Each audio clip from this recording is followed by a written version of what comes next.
Reinforcements have arrived, the vacancies have been filled, and the sacks of straw are already laid out in the huts. Some of them are old hands, but there are 25 men of a later draft from the base. They are about 2 years younger than us. Crop nudges me. Seen the infants? I nod. We stick out our chests, shave in the open, shove our hands in our pockets, inspect the recruits and feel ourselves to be Stone Age veterans. Kaczynski joins us. We stroll past the horse boxes and go over to the reinforcements, who have already been issued with gas masks and coffee. "Long time since you've had anything decent to eat, eh?" Kat asks one of the youngsters. He grimaces. "For breakfast, turnip bread, lunch, turnip stew, supper, turnip cutlets, and turnip salad." Kat gives a knowing whistle. "Bread made of turnips? You've been in luck. It's nothing new for it to be made of sawdust. But what do you say to haricot beans? Have some?" The youngster turns red. "You can't kid me." Kaczynski merely says, "Fetch your mess tin." We follow curiously. He takes us to a tub beside his straw sack. It is nearly half full of a stew of beef and beans. Kaczynski plants himself in front of it like a general and says, "Sharp eyes and light fingers, that's what the Prussians say." We are surprised. "Great guts, Kat, how did you come by that?" I ask him. Ginger was glad I took it. I gave him 3 pieces of parachute silk for it. Cold beans taste fine too. Grudgingly, he gives the youngster a portion and says, "Next time you come with your mess tin, have a cigar or a chew of tobacco in your other hand. Get me?" Then he turns to us. "You get off scot-free, of course." Kaczynski never goes short. He has a 6th sense. There are such people everywhere, but one does not appreciate it at first. Every company has 1 or 2. Kaczynski is the smartest I know. By trade, he is a cobbler, I believe. But that hasn't anything to do with it. He understands all trades. It's a good thing to be friends with him, as Crop and I are, and Hay Westhus too, more or less. But Hay is rather the executive arm operating under Kat's orders when things come to blows. For that he has his qualifications. For example, we land at night in some entirely unknown spot, a sorry hole that has been eaten out to the very walls. We are quartered in a small, dark factory adapted to the purpose. There are beds in it, or rather bunks, a couple of wooden beams over which wire netting is stretched. Wire netting is hard, and there's nothing to put on it. Our waterproof sheets are too thin. We use our blankets to cover ourselves. Kat looks at the place and then says to Hay Westhus, "Come with me." They go off to explore. Half an hour later, they are back again with arms full of straw. Kat has found a horse box with straw in it. Now we might sleep if we weren't so terribly hungry. Crop asks an artilleryman who has been some time in this neighborhood, "Is there a canteen anywhere abouts?" "Is there a what?" He laughs. "There's nothing to be had here. You won't find so much as a crust of bread here." "Aren't there any inhabitants here at all, then?" He spits. "Yes, a couple.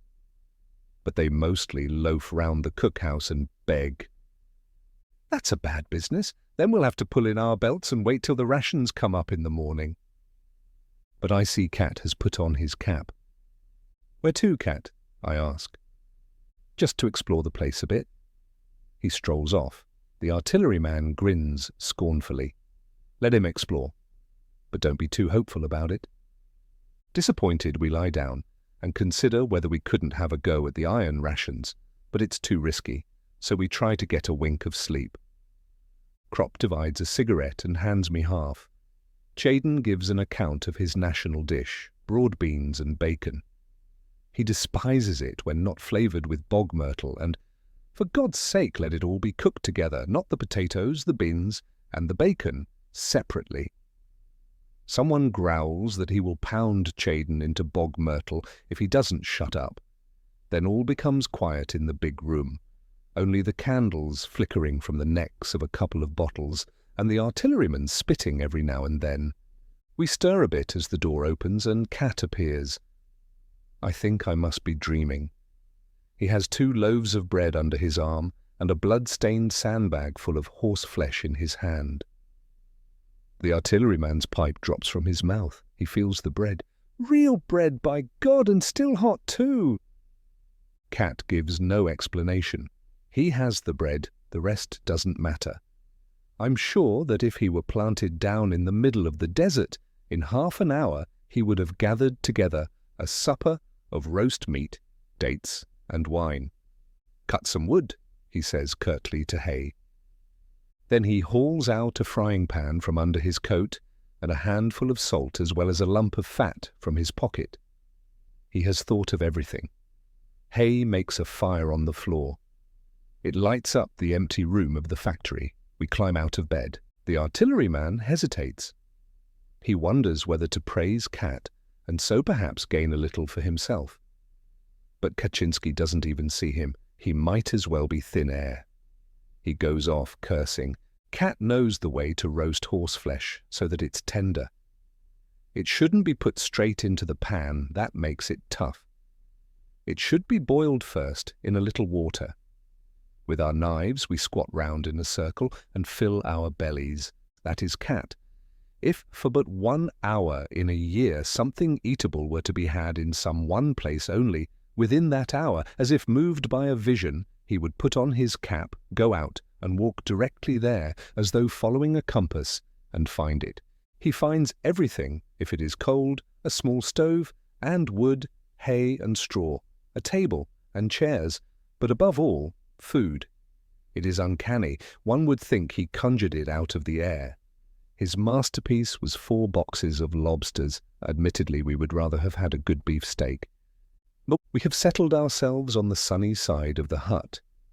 There is a smell of tar, of summer, and of sweaty feet. Cat sits beside me.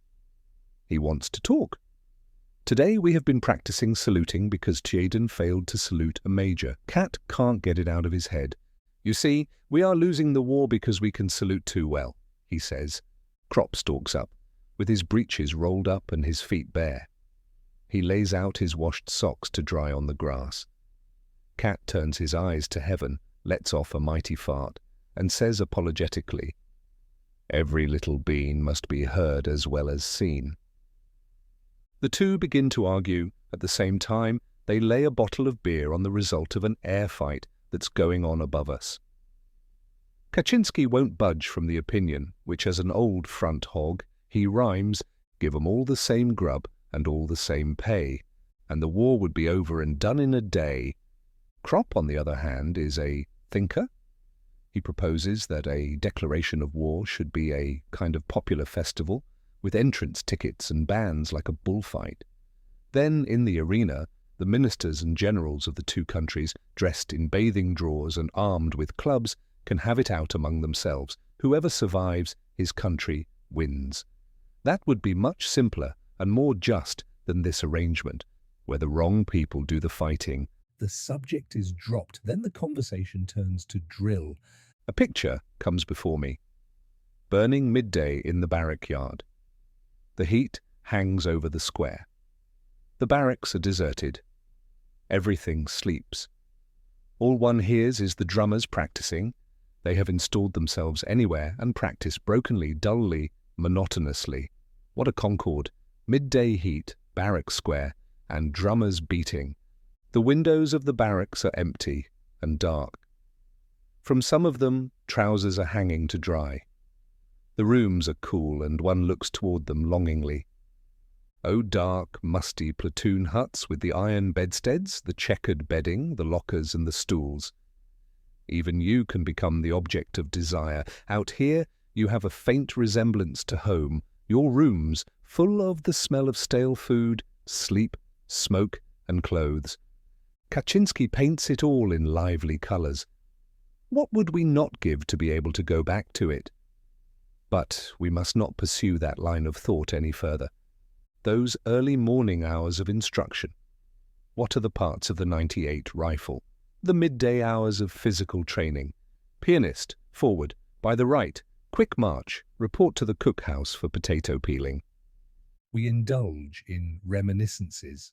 Krop laughs suddenly and says, "Change at learner." That was our corporal's favourite game. Löhne is a railway junction. In order that our fellows going on leave shouldn't get lost there, Himmelstoss used to practice the change in the barrack room. We had to learn that at Löhne, to reach the branch line, we must pass through a subway. The beds represented the subway, and each man stood at attention on the left side of his bed. Then came the command, "Change at Löhne!" And like lightning, everyone scrambled under the bed to the opposite side. We practiced this for a whole hour. Meanwhile, the German aeroplane has been shot down. Like a comet, it bursts into a streamer of smoke and falls headlong. Kropp has lost the bottle of beer. Disgruntled, he counts out the money from his wallet. Surely Himmelstoss was a very different fellow as a postman, say I, after Albert's disappointment has subsided. Then how does it come that he's such a bully as a drill sergeant? The question revives Kropp, more particularly as he hears there's no more beer in the canteen. It's not only Himmelstoss, there are lots of them. As sure as they get a stripe or a star, they become different men, just as though they'd swallowed concrete. That's the uniform, I suggest. Roughly speaking it is, says Kat, and prepares for a long speech. But the root of the matter lies elsewhere. For instance, if you train a dog to eat potatoes and then afterwards put a piece of meat in front of him, he'll snap at it. It's his nature. And if you give a man a little bit of authority, he behaves just the same way. He snaps at it too. The things are precisely the same. In himself, man is essentially a beast, only he butters it over like a slice of bread with a little decorum. The army is based on that. One man must always have power over the other. The mischief is merely that each one has much too much power. A non-com can torment a private, a lieutenant, a non-com, a captain, a lieutenant, until he goes mad. And because they know they can, they all soon acquire the habit more or less. Take a simple case. We are marching back from the parade ground, dog-tired. Then comes the order to sing. We are glad enough to be able to trail arms, but we sing spiritlessly. At once the company is turned about and has to do another hour's drill as punishment. On the march back, the order to sing is given again, and once more we start. Now what's the use of all that? It's simply that the company commander's head has been turned by having so much power, and nobody blames him. On the contrary, he is praised for being strict. That, of course, is only a trifling instance, but it holds also in very different affairs. Now I ask you, let a man be whatever you like in peacetime. What occupation is there in which he can behave like that without getting a crack on the nose? He can only do that in the army. It goes to the heads of them all, you see. And the more insignificant a man has been in civil life, the worse it takes him. They say, of course, there must be discipline, ventures Kropp meditatively. True, growls Kat, they always do. And it may be so, still it oughtn't to become an abuse. But you try to explain that to a blacksmith or a labourer or a workman. You try to make that clear to a simple Tommy, and that's what most of them are here. All he understands is that he has been properly trained, so that when he comes up to the front he thinks he knows exactly what he should do in every circumstance and what not. It's simply amazing, I tell you, that the ordinary soldier survives so long up here in the front line. Simply amazing. No one protests. Everyone knows that drill ceases only in the front line and begins again a few miles behind, with all the absurdities of saluting and parade. It is an iron law that the soldier must be employed under every circumstance. Here, Tjaden comes up with a flushed face. He is so excited that he stutters. Beaming with satisfaction, he stammers out, "Himmelstoss is on his way. He's coming to the front." Tjaden has a special grudge against Himmelstoss because of the way he educated him in the barracks. Tjaden wets his bed. He does it at night, in his sleep. Himmelstoss maintained that it was sheer laziness and invented a method worthy of himself for curing Tjaden. He hunted up another pisser-bed named Kinderwarte from a neighbouring hut and quartered him with Tjaden. In the huts there were the usual bunks, one above the other in pairs, with mattresses of wire netting. Himmelstoss put these two so that one occupied the upper and the other the lower bunk. The man underneath was of course disgusted. The next night they were changed over, and the lower one put on top so that he could retaliate. That was Himmelstoss's system of self-education. The idea was low, but not ill-conceived. Unfortunately, it accomplished nothing because the first assumption was wrong. It was not laziness in either of them. Anyone who looked at their sallow skin could see that.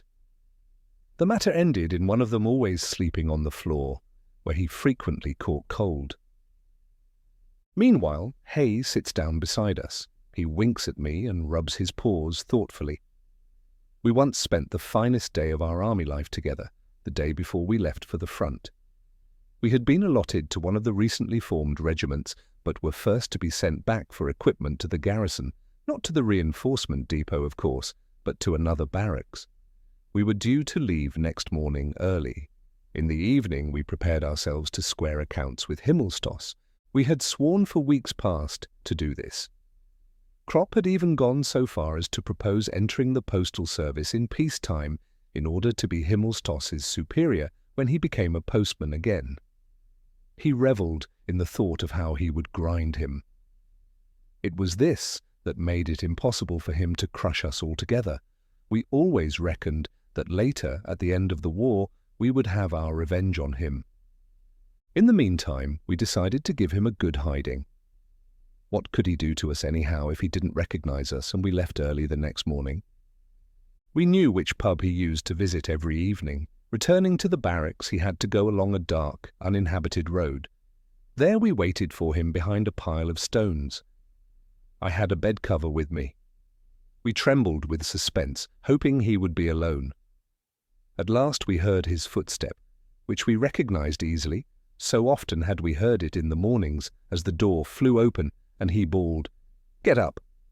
"Alone?" whispered Kropp. "Alone." I slipped round the pile of stones with Tjaden. Himmelstoss seemed a little elevated. He was singing. His belt buckle gleamed. He came on unsuspectingly. We seized the bed cover, made a quick leap, threw it over his head from behind, and pulled it round him, so that he stood there in a white sack, unable to raise his arms. The singing stopped. The next moment Hay Westhus was there, and spreading out his arms, he shoved us back in order to be first in. He put himself in position with evident satisfaction, raised his arm like a signal mast and his hand like a coal shovel, and fetched such a blow on the white sack as would have felled an ox.